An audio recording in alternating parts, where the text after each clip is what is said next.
নবগঠিত নির্বাচন কমিশনের সামনে নির্বাচন নিয়ে কোনো চ্যালেঞ্জ দেখছেন না নির্বাচন ব্যবস্থা সংস্কার কমিশনের প্রধান ডক্টর বদিউল আলম মজুমদার।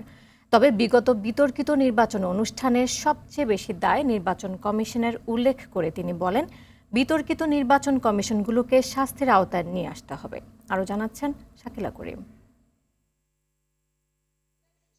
শুক্রবার রাজধানীর এফডিসিতে সুষ্ঠু নির্বাচনের জন্য নির্বাচন কমিশন প্রার্থী ও নাগরিকের ভূমিকা নিয়ে ছায়া সংসদের আয়োজন করে ডিবেট ফর ডেমোক্রেসি। প্রতিযোগিতায় প্রস্তাবের পক্ষে কবি নজরুল সরকারি কলেজ ও বিপক্ষে তেজগাঁও কলেজ অংশগ্রহণ করে তুলে ধরেন তাদের পক্ষে বিপক্ষে যুক্তি।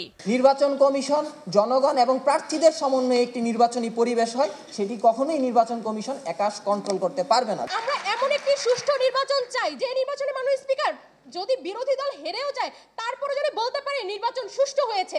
এ সময় ডিবেট ফর ডেমোক্রেসির চেয়ারম্যান হাসান আহমেদ কিরণ বলেন, নির্বাচন দেরিতে হলে ফ্যাসিস্ট সরকারের দোসররা আবারও বিশৃঙ্খলা সৃষ্টি করবে। যে বিভিন্ন রকম অডিও কল রেকর্ডের মাধ্যমে নানা রকম হুমকি প্রদান করা হচ্ছে, সেই কারণে যেন আমরা মনে করি যত দ্রুত সম্ভব আমরা এই জাতীয় নির্বাচনের আয়োজন করে একটি গণতান্ত্রিক সরকারের হাতে জনগণের হাতে ক্ষমতা হস্তান্তর করতে পারবো, ততই কিন্তু জাতির জন্য মঙ্গল হবে। প্রধান অতিথি বদিউল আলম মজুমদার বলেন, দেশে নির্বাচন ব্যবস্থা ভঙ্গুরের জন্য দায়ী বিগত বিতর্কিত নির্বাচন কমিশন, তাদের শাস্তির আওতায় নিয়ে আসতে হবে।